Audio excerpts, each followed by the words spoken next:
looks about the top of the hour. Is everyone in the right place? Guess so. Yes. In a moment, you'll understand why that's an unfair question for me to ask you. I'm going to explain that. It's the difference. So I'm going to go ahead and get started unless you guys need a minute. Sounds like we're good. Anyone looking for power? It took me a while to find them. It's right under, just above your knees. If you look under the top of your table, there's usually a power outlet pretty close by. So my name is James Smith. I am a project manager at LA Care. I used to be a project manager for an agency out of Los Angeles, and another one out of Canada, and another one out of the Los Angeles area, where I built Drupal sites, and I built the sites for LA Care, and eventually they brought me in-house as I was working freelance. They said, hey, we need some help with the website. Some of our staff is busy. You still remember these things? I'm like, yeah. So now I do that. And so I've seen both sides of the process, from the project manager for, who's now my boss at LA Care, and supplying them for websites, and the pain in that process, and now the other side where I'm able to see why there was the pain in the process other than the obvious points. And this talk developed out of what I saw as a need to address some of that pain and some of those differences, especially making a connection between coding and developers and clients, and understanding that a lot of times some of my team, some of these very, very incredibly good coders who are a bit introverted, may not be as smooth for networking and business, and are not account managers for a reason. Much like myself, when I tell the computer what to do, it does what I tell it to do. And it also doesn't get mad at me if I give it bad instructions. It just does the wrong thing, and I can fix it. Clients don't do that.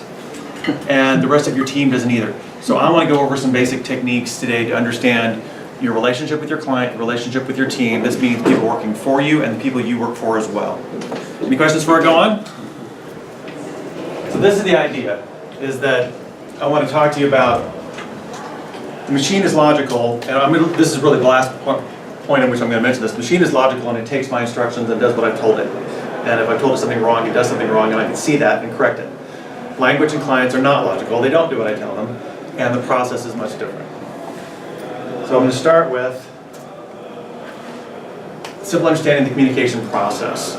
And as we go over this, I want you to see the fundamentals and see how that affects what you're doing, both with your boss, with your team, and with your client. Those could be internal clients and external clients as well. This is a model I got off the internet. There are several different diagrams like this. This is the one I like that's most complete. I want to walk you through this just a little bit. We start off with, as I mentioned, language is an abstraction. The fact that we communicate as human beings is pretty amazing. If you look at other animals on the planet, this evolution of language is very rare. It's an abstraction. The code we use is an abstraction. So if I spell out tree, T-R-E-E, those are letters. Each of those letters is an abstraction to represent a sound. Now I've combined them to make a new abstraction from abstractions to represent a concept. That concept is a tree. When I say that word, I promise the tree I have in my mind is entirely different from the one you have in your mind right now. The probability that my image of a tree, just from that abstraction, matches yours is outrageously astronomical. Until I say that tree right out to the window, right there, and make sure we're both looking at the exact same thing, if I assume that you understand what I mean when I say, meet me by the tree, I've made a mistake. No one knows what they don't know. There's no way for them to tell you that. They don't know it. So when I asked you at the beginning of the class, is anyone in the wrong place? That's an unfair question. The data I get back from that question will be biased, will not help me solve the problem, because no one's surfaced the problem, no one's even recognized it, no one's aware of it. Recognize this in your communication process, especially as a project manager, when you're passing information back and forth. When you ask the client, do you understand what I've just said? And they say yes. You've got no data. You think, oh good, I've done my job. You haven't.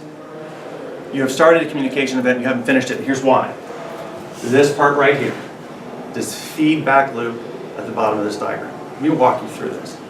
The feedback loop is where you say, tell me what you understand about what I just explained to you. And you do this with your 5-year-old, and sometimes you do it with parents who are elderly and forgetful. You start to get this kind of training in other areas of your life. But when we get into business, we get into project management, we've got that backlog in front of us and so many other things of just working, I'm checking everything off. Okay, checked in, got this, we're ready to go. Do you understand what I said? Good. And off I go. I'm thinking about what I'm doing next. I haven't really stopped to check in to make sure we've had a successful communication process. If you don't, is it rational to expect you're going to have the outcome you expect or planned? One of my favorite quotes is the Cheshire Cat in Lewis Carroll's Alice in Wonderland. If you don't know where you're going, Alice, any road will get you there. Make sure everyone knows where you're going. This is a coordination game, coordination strategy.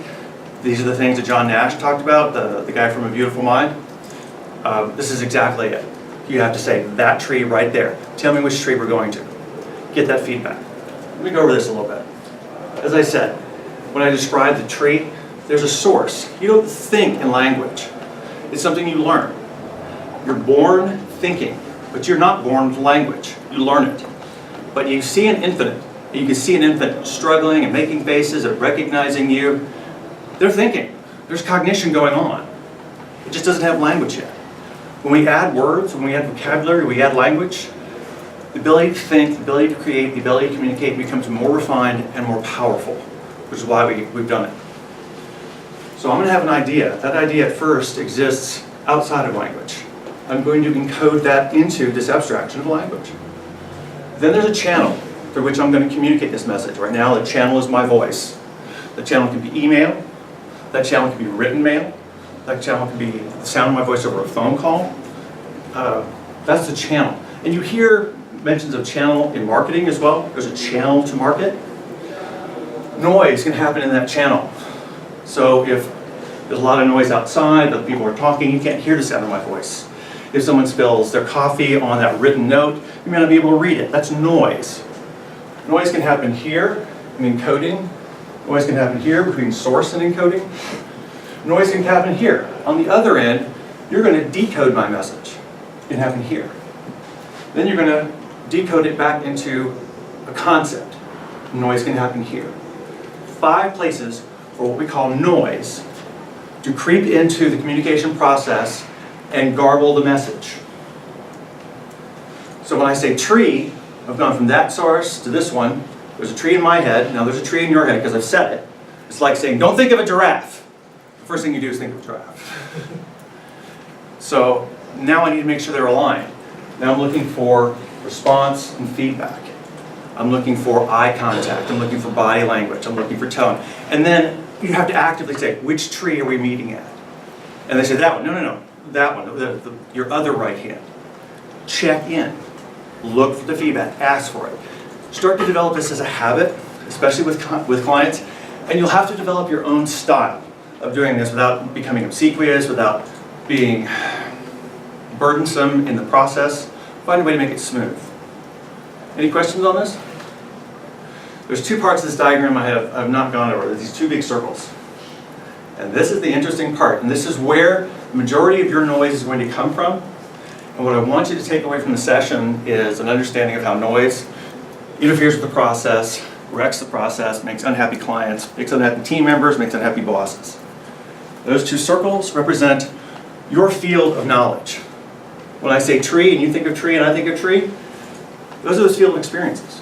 I come from New Orleans. And in New Orleans, we have a few palm trees, but here, they're much more common. But in Southern California, where I live in Los Angeles, they're a great deal more common. So someone will think of that as a tree. Most classic for me as an example is a southern live oak as a tree. That comes from that field of experience. That's your culture, that's your upbringing, that's your experience in life, things you've seen, things you've done, that influence this source and coding and create the noise. Here's the thing. Your field of experience as coders, developers, project managers is vastly larger than your clients in making a website. They know I need a website. They know I need to upgrade a website. They haven't done this in 5 years, 3 years. So the last time they did it, they've forgotten a lot of the pain, they've forgotten a lot of the details. You did it last week. It's very fresh for you. So when you fly by and say, okay, we're going to do this, this, and this, you understand? They say, yep, and off you go. You have not had a successful communication event. You have leveraged asymmetric information to force an answer that says yes. And you're moving forward with that answer. And then you know, you give it to the client says, what is this? This isn't what I asked for. You know, but you did. You have not successfully had the feedback to make sure. And it's that disparity of these overlapping levels of experience. A good example of this is if you only speak Spanish and I only speak English, those fields of experience. We're not going to have an intersection through which there's going to be a channel to communicate. We're going to be forced to hand gestures. I'm hungry, I'm thirsty, please, yes, no. That's what you're forced to. You left language. You left spoken language because there's no overlap. And when you're dealing with your client, that overlap is small. But because they're speaking English the same as you, they're answering questions the same as you, it's too easy to assume they understand. Ask for the feedback. Check. Let me move on to the next. How much do you think this is different if we're talking about, I wrote it all down for you because I said it to you? That's not a bad idea. That's not a bad idea at all. That's a great segue to my next slide, actually. So let me ask you real quick. You can hear the sound of my voice. How much of the message do you think, give me a percentage, 10%, 50%, 90%, is the words I'm using to communicate to you? Give me a number. Give me a number, any number. To be 5, because I Is like it the old 80-20 formula? Like 20% is the words and 80% is the body language and... 20%? To me, 95 was the picture. Sorry? 95% was the picture. Oh, you looked ahead. No, the previous picture, I mean. The diagram, to me, the visual was... Oh, the Venn diagrams? Yeah. Anybody else have a number? Half Half, 50%, 20%, 95% is the words? is the not word. Not words. Would this surprise anyone? Yeah, some people already aware of this. When I first learned this, I was absolutely gobsmacked, but not too much, but I'd forgotten a few things. The body language and the tone, the vocab. We communicated through body language and tone for millions of years before we developed language. We're wired this way. You hear the sound of my voice, you hear me approach you hear me dropping the volume of my voice, the tone of my voice a little bit. You respond to that. So will your client. So are the people who work for you, so will your boss. Which means, when you write it down, no body language, no tone. We have attempted, quite naturally, to make up for this loss of body language and tone. How many of you use emojis? You send your text, now you can include a little wink, you can include a smile. You're communicating body language and tone. You're making up for the absence of body language and tone with emojis. And it has spontaneously evolved to, as like, oh gosh, this sentence could be read this way or this way. And you got the accidental feedback. So, oh wow, my sister thought I was being sarcastic. I really wasn't. Now she's really mad at me. So people develop, oh, if I put this emoji in, she knows I'm just kidding. And naturally it developed. We knew this was missing intuitively, and we added it back. Be mindful when you write it all down. That's fine. Still ask for the feedback. The moment you take to work with a client, to manage their expectations, their problems, their frustrations and their conflicts with that tone, with a little bit of hands-on. You're sharing with them your calm, your confidence that the problem can be solved. Don't worry. I know you don't have the same experience that I do, but my experience tells me this can be solved, and it can be solved quickly and easily. Give them that calm. And that's where that comes back in. You get some tone back when you get on the phone, you get body language in person. This is why we have scrum meetings in person, and they take 4 to 6 hours. And that can be a long time to be on. I mean, I'll confess to you, I'm an introvert, and it took a long time for me to be a public speaker and to get used to this and manage 6-hour scrum meetings. And when I'm done, I'm exhausted. I need an hour of just decompression and nobody talking to me. So think it through, especially if you're going to manage a client. And how are you going to help them? Because their field of experience, again, you've asked them to sit down and let's make user story cards. You've done this last week. They might have done it 4 years ago, if at all. So when you think through that problem, they're not going to know what they don't know. They're not going to be able to learn it that fast.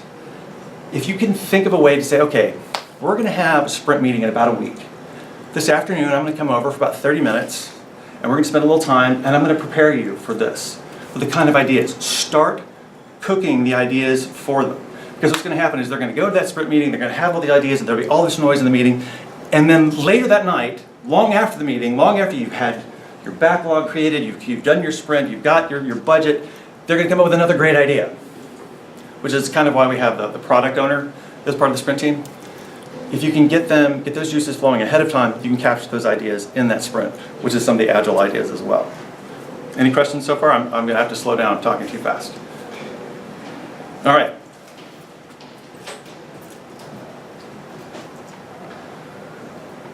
So that common frame of reference, this is what you're doing as you're trying to meet the client ahead of time and say, let me explain to you what a user story is and give you some ideas. And they also have to come up with the idea, you've got to work them through the idea. They've hired you as their agency, and they think, this means I get everything I want. You've got to explain to them, yeah, the Hollywood Reporter and the Grammys, those are $1 million websites. You've got a budget of $10,000. You're not going to get that. That's a huge problem. The internet is a giant showroom. They look around, they go, oh, look at this site, I love what this is doing. It's like, yeah, I love that too. But that takes this many hours of development, which eats your entire budget and leaves me nothing left for anything else. You've got to bring them back to that moment when they were little. Thank you. Oh, wow, how did I do that? I didn't touch anything. Bring them back to that moment when they're little, and my parents would say, what did you ask Santa Claus for Christmas? And I'd go down this whole list. It's like, wow, that sounds great. What if you could only pick 4 things for Santa Claus to bring you? What would those 4 things be? And I'd say, well, the top 4, blah, blah, blah. And of course, we know how that story ends. You can do the same thing to your clients, to walk them into, again, they don't know what they don't know. They don't know that the Grammys is a $1 million website. They don't know that the Hollywood Reporter is a $1 million website. They just know when they click the button, it works. And that's what they want. Or they know that their boss has said, we've got to have a blog, or we've got to have e-commerce. Whether or not that's true or not, or whether or not it's actually helpful. You pointed out in your last session, show up with data. Because when it's your opinion versus the CEO's, your boss is going to win. Which is why the homepage has become this monster. It's this political thing that's almost useless, that everyone wants a little piece of, because they think it does something, and it almost does nothing. And the same for carousels. But if you can show back up and say, I know you're my boss, I know you want this, but here's some examples of why I think that's a good idea. At the end of the day, it's your decision, but it's my fiduciary duty to supply you with information and make sure you understand. And then go through the feedback loop. Say, have we had a clear communication process? What are the goals? Try to get to some of that as well. So the common frame of reference, you're trying to establish, you're trying to enrich that for your client and for your team. The next thing I want to help you guys with some basic tools for managing conflict, because it's going to happen. And there's 2 things. You're going to manage the conflict as the conflict comes up, and you're going to be prepared for it ahead of time by building up your stock a little bit through this communication process. And when you have your stock built up ahead of time, as little things come along to take your stock down, you're forgiven of it. It's already on account. So you've got credit. So you want to build that credit. You want to look for small wins every time you can. Put a little of those in the bank for when something is miscommunicated and is missed by both sides. It's going to happen. When that moment comes along and there's a larger problem, you've got enough credit that your client's like, okay, I still have confidence in their ability, in their competence, and I'm not, this hasn't happened to me so many times, I'm starting to frame reality with an expectation that these people are not competent and they're not really paying attention to me. So what's the relationship between expectations and conflict? Pretty much this. If reality matches my expectations, I don't have a conflict. If reality exceeds my expectations, I'm very happy, I don't have a conflict. But when reality is below my expectations, I have a conflict. So does everyone else. Which is why you're asking for that feedback from your team, from your client, from your boss. And explain back to me what it is you expect from us at the end of the sprint. What is the definition of done? What does that look like? And you're making sure you've aligned those perceptual frames and you've managed their expectations. This also means you've got the product owner with you in your sprint teams, and you realize, oh, more requirements have surfaced as we've come to this. So we need to reprioritize a little bit. You're managing those expectations. I got to work as a waiter in college, like many of us, and that was a great bit of training for managing expectations. I would take someone's order, I'm like, you like the cheeseburger, you like the salad, and you like the pizza? I'll run that into the kitchen and get it out to you as soon as I can. As soon as I get to the kitchen, well, 20 seconds before I took your order, they ran out of chicken. But I didn't know that when I took your order. Now I've got a problem. I can either just bring you a cheeseburger and say, turns out the kitchen was out of chicken, but I brought you this. It's a sandwich too, right? There's not a problem. It's just as good. You're not going to be happy with that. You didn't have a chance to make a choice. I'm trying to solve the problem for you. And I'm not met your expectations at all. I haven't even tried from the appearance of it. This is likely to create not just a problem, but anger. So the best way to manage expectations is as soon as you walk back to the kitchen and give them that order, just a minute after I took it, I found out, oh, I'm not going to be able to meet that expectation. I come right back out and I say, I'm sorry, I know I took your order for the chicken, I know you really wanted it, but they're out. Is there something else I can get for you today? We have great burgers, we got great salad. What would meet your goals today? You've approached them with tone. You've approached them with body language. You've approached them with a you-focused moment to give them, you want that win. When you manage that expectation, then by the time you don't bring them the chicken sandwich that they originally ordered, their expectations are changed. You don't have a conflict anymore. As soon as you know expectations are not going to be met, start to bring that into the conversation. If you have a delicate or high-strung boss or employee or client, introduce the idea gently ahead of time. Let them get used to it before you have the conversation. Bring them into it so you manage that as well. But as soon as you know expectations are not going to be met, you've got to manage them. So that's the thing you want to look for. What's the gap between their expectations and reality? And when you're hearing a conflict, reduce it to that.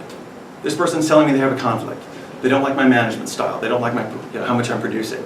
Or the client doesn't like the color. What's the gap? What's the problem? Work the problem. Don't make it worse by guessing.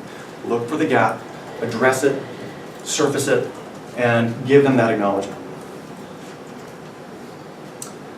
Let me show you some basic examples of conflict. The names on the left are the ones I prefer, because this is how I learned this, but I couldn't find a diagram with those exact names, and haven't had time to Photoshop them.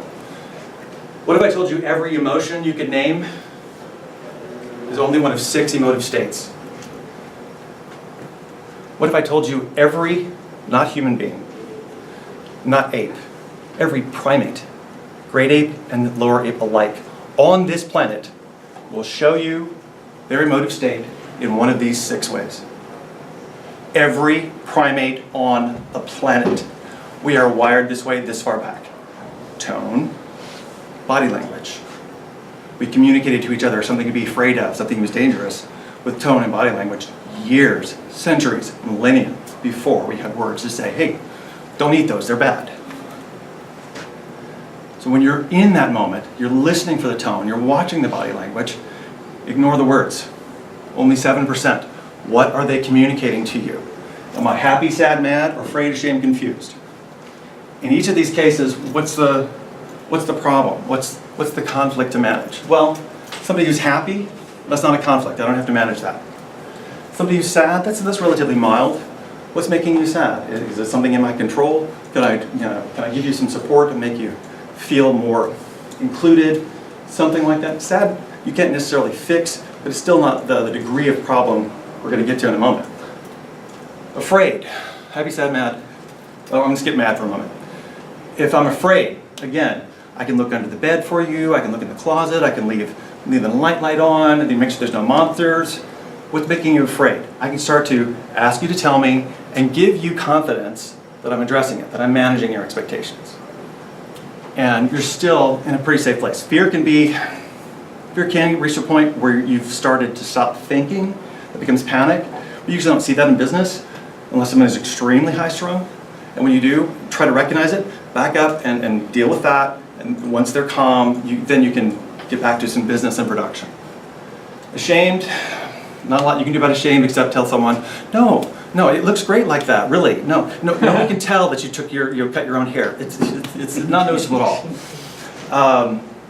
You can try to address that a little bit, but you're still dealing with someone who's thinking rationally. Confused, you can straighten up confusion.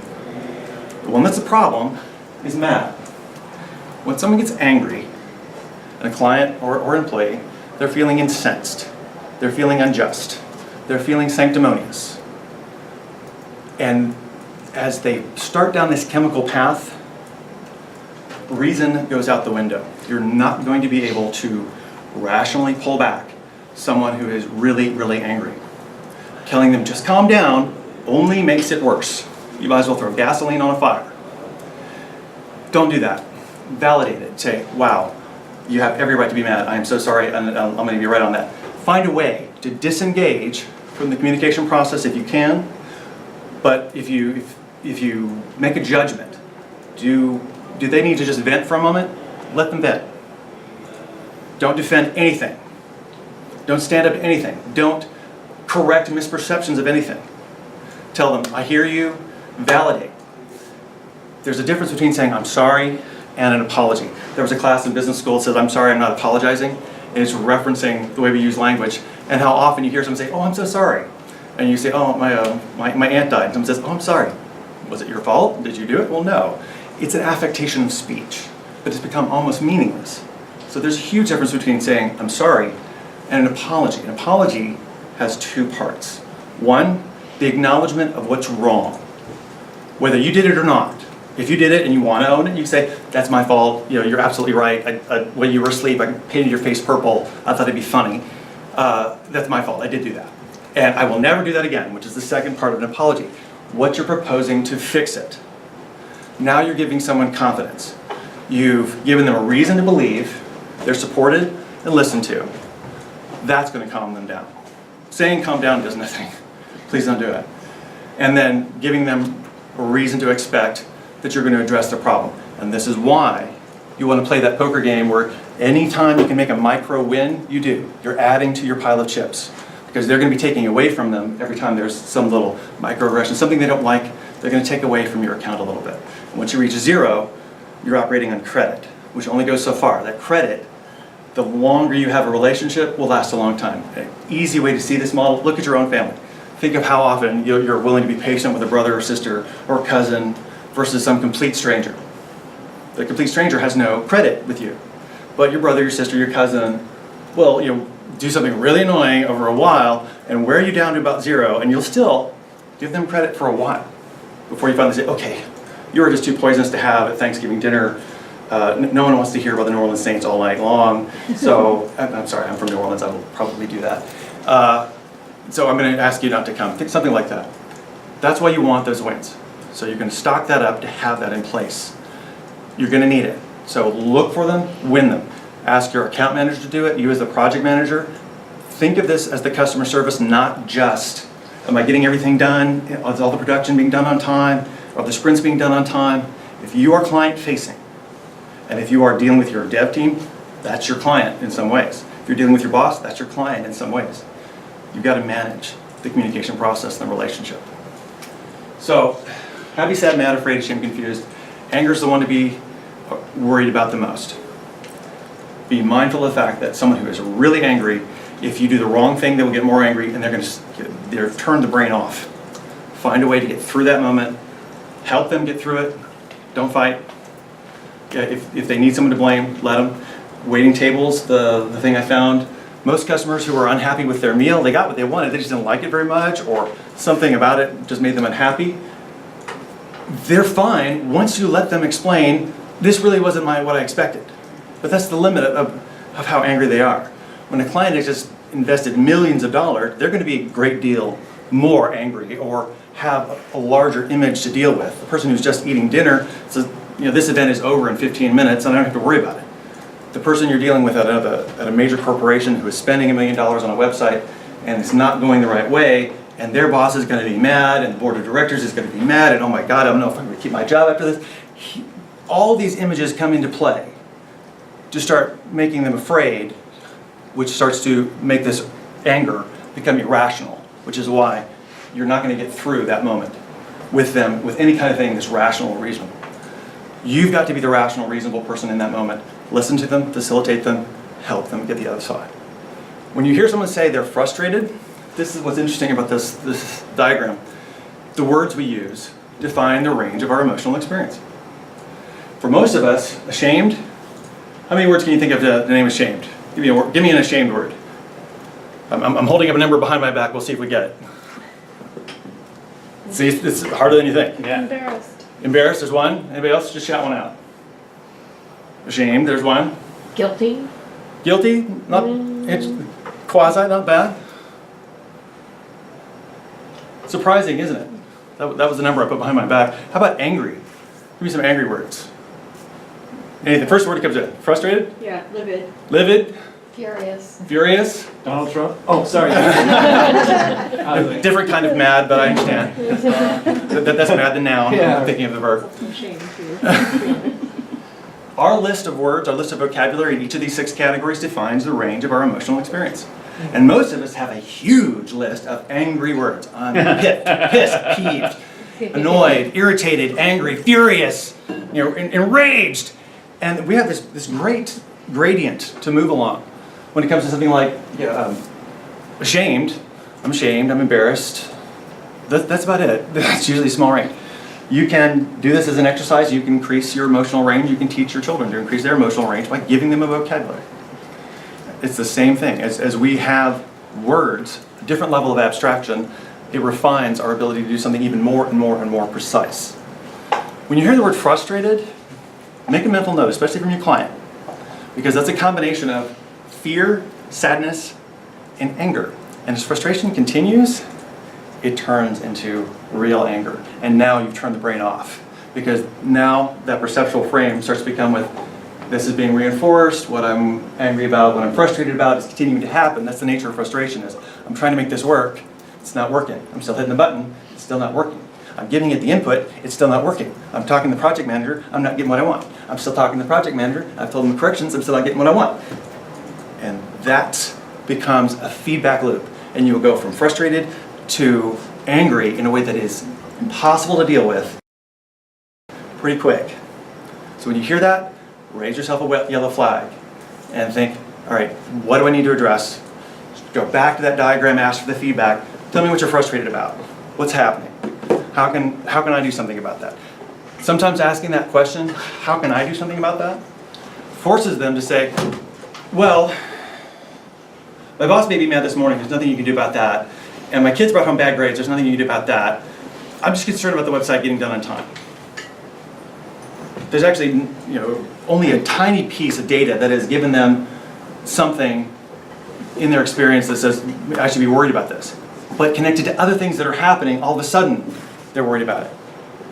And forcing them to say that to you, they go, well, I'm not as worried about them as I thought, but it also gives you another small win in that you've communicated, I'm paying attention to you, to your needs and to your wants, and to what's actually happening. And you start to develop that relationship, and you start to align those perceptual frames. Again, that alignment of perceptual frames is why we expect our sprint teams to be more efficient as we continue to sprint, both on the same project and across projects, because their perceptual frames have aligned. And that's part of your team development, is helping that happen. Any questions on these? When you're in that moment, disconnect from the words, look at the body, look at the tone.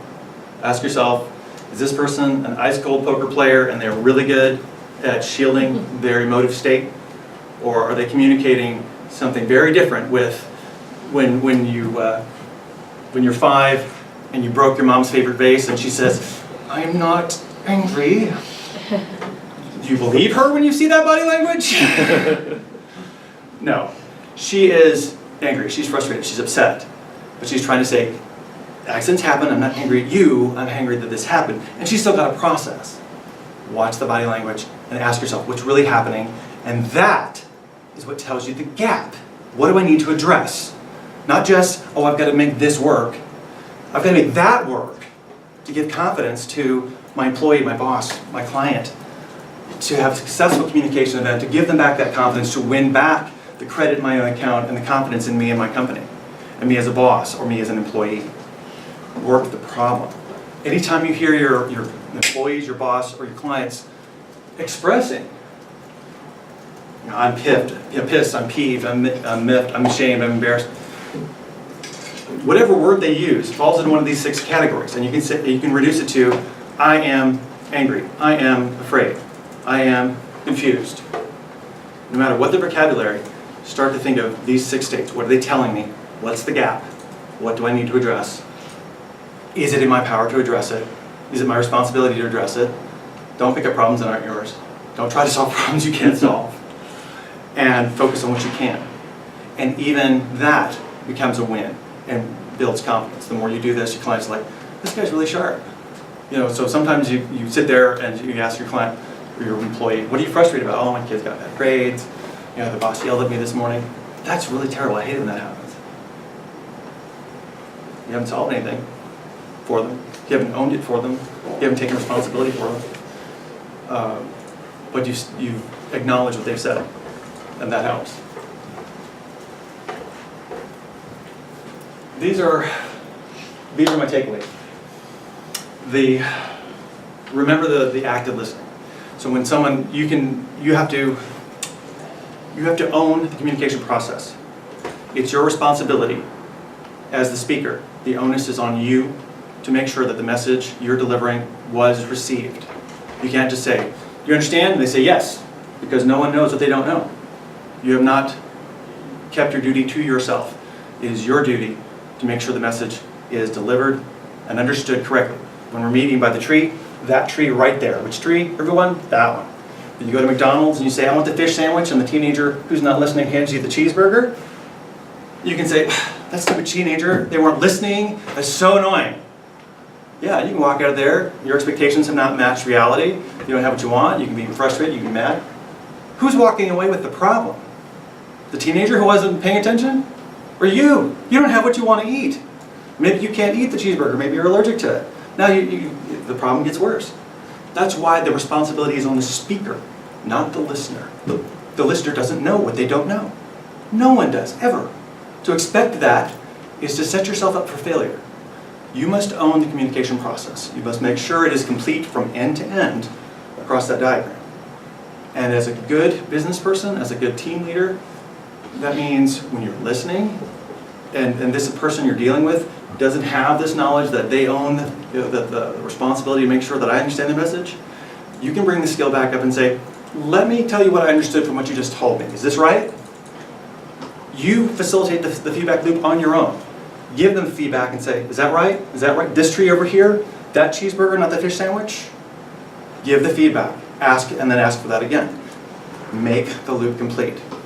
So my professor in college, who started to introduce me to these ideas and started me on a path of studying communications, that he said, "This is great, and you've got to do this, but at some point, there are people you cannot communicate with.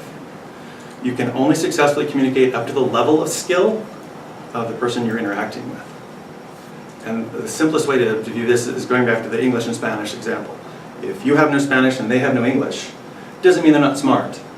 It just means they have no skills in English.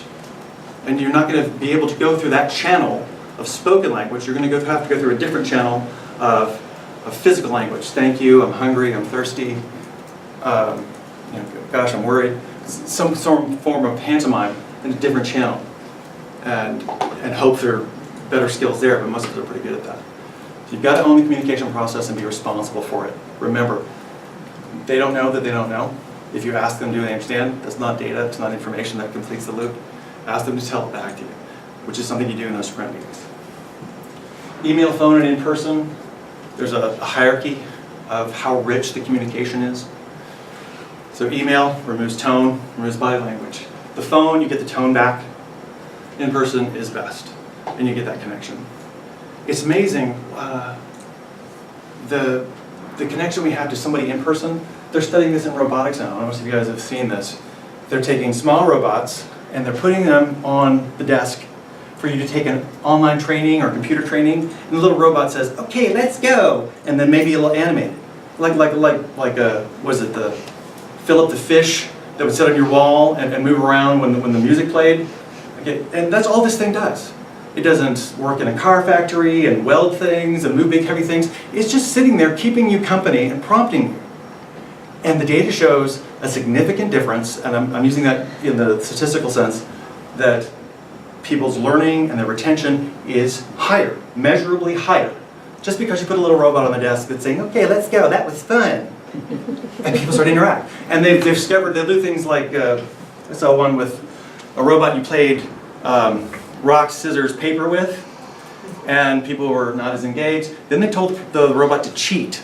So the robot would make a move and look at what you did, So it was going to lose, and all of a sudden it goes like that. And people go, wait a minute, you're cheating. And it triggers this response. Again, we're wired this way. And people start interacting with a robot, like it's another person, like it's got this persona. And that's as much persona as they add, just the cheating. So there's a lot of things in how we are made and wired that produce unintended outcomes, unintended consequences in a business process, especially in web development. We have massive amounts of experience. That is our frame of reference. Vocabulary is very specific to us. And even then, we still have, especially in Drupal, we have features and features. Well, which features are you talking about? I have a slide that's the features of the feature of the feature. Yeah. Like, is that the capital F features it or the is, lowercase F? yeah. Yeah. It's that easy. And language, even though it is this abstraction, it's also a handed-down abstraction with these unintended cultural hand-me-downs. You go driving a car. Well, actually, you don't. But the language for moving a car around comes from we used to drive a team of horses in front of a wagon. That's what you're driving, like a cattle drive. You're driving them along. But there were no words. So we just adopted the same vocabulary. And now no one even thinks about it. But it's the features. It's how things happen. And that's part of that noise I'm describing. That's how it creeps in. 5 places between you and me that noise creeps into a conversation, written, vocal, or otherwise. It's very easy for people to misunderstand. That's why you absolutely have to take ownership of, I have to make sure the client understands me. And the only way to do that is ask the client to tell me back. The sprint planning meetings are very good for that. And starting to align those frames of reference. You also get the added benefit of doing things this way, building a relationship with your client to make them repeat clients or clients that give you a referral. Huge bonus. So this is my presentation to explain to you, yes, you can be the project manager, you can get things done, but you got to add some account management skills to that. You got to add some business skills to that. And communication is the way I think best facilitates that. Please. There's one that I keep thinking about is you're listening, so you're not necessarily responsible for the communication. And I keep thinking about there's a certain kind of very empathetic extrovert that listens and wants to almost take on all of the problems and I'll solve that for you. And it causes all kinds of trouble. That's not really your problem to take on. And every once in a while I see it, I'm like, ooh, why did you just say you'll take care of that? That's not yours. Right, and then you have to walk it back, especially if someone in a planning meeting says, I'll do that. I'm like, no, I don't want you to do that because you've got too much on your plate already. We're going to make that assignment over here. Or quickly and politely say, let's get back to that. I always revert to that, I hear you and I understand, and I just stop there. Yeah, there are times that's exactly what you need. The next thing to do with this, let's see, manage the gap. Yeah, these are the basic tools you take away. Listen to the nature of the conflict. When someone is coming at you with conflict, are they happy? No, you're not dealing with somebody who's happy because somebody who's happy doesn't have conflict. Sad, afraid, ashamed, confused, mad. What level are you dealing with? Manage the problem. And practice. For the practice, this is when you get to have a retrospective with yourself. It's crazy. I seriously recommend keeping, as much as you would keep a code notebook, keep a project management notebook, keep a client interaction notebook. Write down what worked, and this is how you have a retrospective with yourself, and it's the same way you would have a retrospective with a team with it condensed down. What's working, what's not, what to work on next. You can ask yourself that question, and the answer to that question, once a day, once a week, and it doesn't matter that you fail, it's just like Agile. You know, fail faster, learn more. So if you write it down, you think, what worked, what didn't, what to work on next. So the next time you're in the situation, you're mindful of it. You brought it up to the front of your level of conversation into the present tense, and then you try it again. And you come up with that phrase, like, that's a great idea. Are there any more great ideas? Anybody else have something to share? Something like that, but in the tone as of which I delivered that, you could hear there was a little bit of humor. So you gotta, if you do that and you see the look on your whoever it was that you responded to that way, the look on their face like, oh, they didn't enjoy that. Maybe I shouldn't do that. It was funny for me, but it wasn't really funny for them. That's going to be a loss. I'm taking a hit on my account in that way. What's working, what's not, and what to work on next. that's our time, but there's time for questions, and I've got another session prepared for 15 minutes, so we got time for that too. But this is what I worked through, and this developed after seeing so many train wrecks between clients and developers who I knew were really good and really smart, worked very hard, and they were equally upset to have to face a client that says, that's not what I want. And it's like, dude, I worked 60 hours a week for the last 3 weeks on that. And who are they going to be mad at? Who are they going to be frustrated with? Practically everyone, including you as the project manager and the client. This is a bad experience for employees.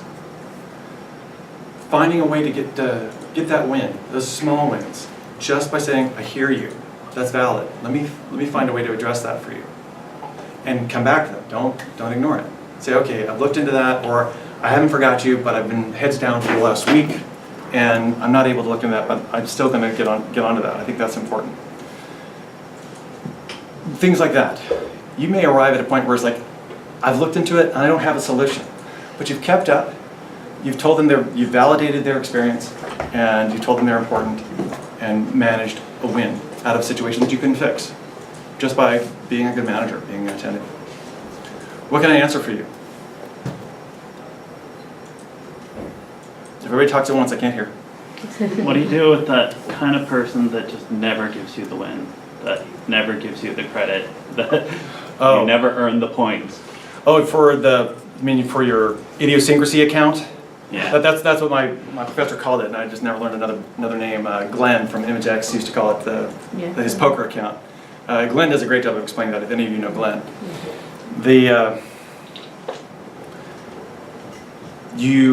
It's not that you can't win. You have to find another way.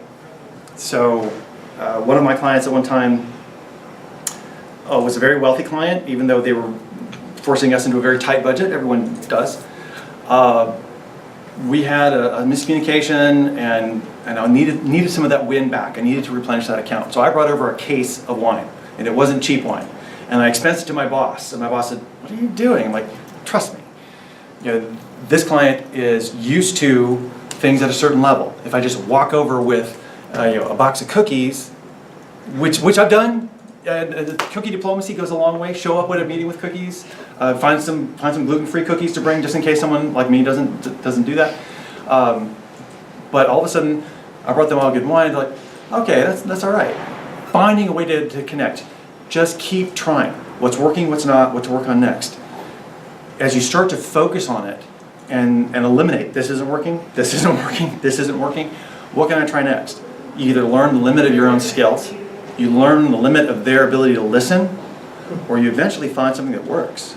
And I was lucky enough to stumble across something that worked, and that was a relationship that worked very well, and that I really helped to save and foster. Just that simple thing. And at the end, $120 to save $50,000 on an annual basis? Seriously? That's a new developer. You're a very, very new developer for at least a little while. And you're working this problem the same as you are, what's my checklist down development? What's my checklist in the sprint? Am I done? Define your own definition of done for this. You're the project now. Am I a successful communicator? Am I owning the responsibility of the message? Am I listening for, I'm pissed, I'm peeved, I'm angry. What's the problem? Am I managing the gap? And what's working, what's not. So I'm not perfect at this. I do my best to try, and there are plenty of times that some people I've worked with and mentored have come up and said, you really blew that one. Were you aware of this? And I go, no, I didn't see that. And then I think, you know what? I was probably a little more angry or annoyed in that moment, and I was the one who was locked into that process and not thinking. And it needed to be what's working, what's not. It's not working to not be aware of my own condition and state as I approach the problem. I want to give you guys time to get to a different session. My next session will be downstairs. It's on strictly project management. We're going to use some of these same techniques to talk about managing your projects to not let them die the death of 1,000 cuts. Thank you all for coming. Thank you.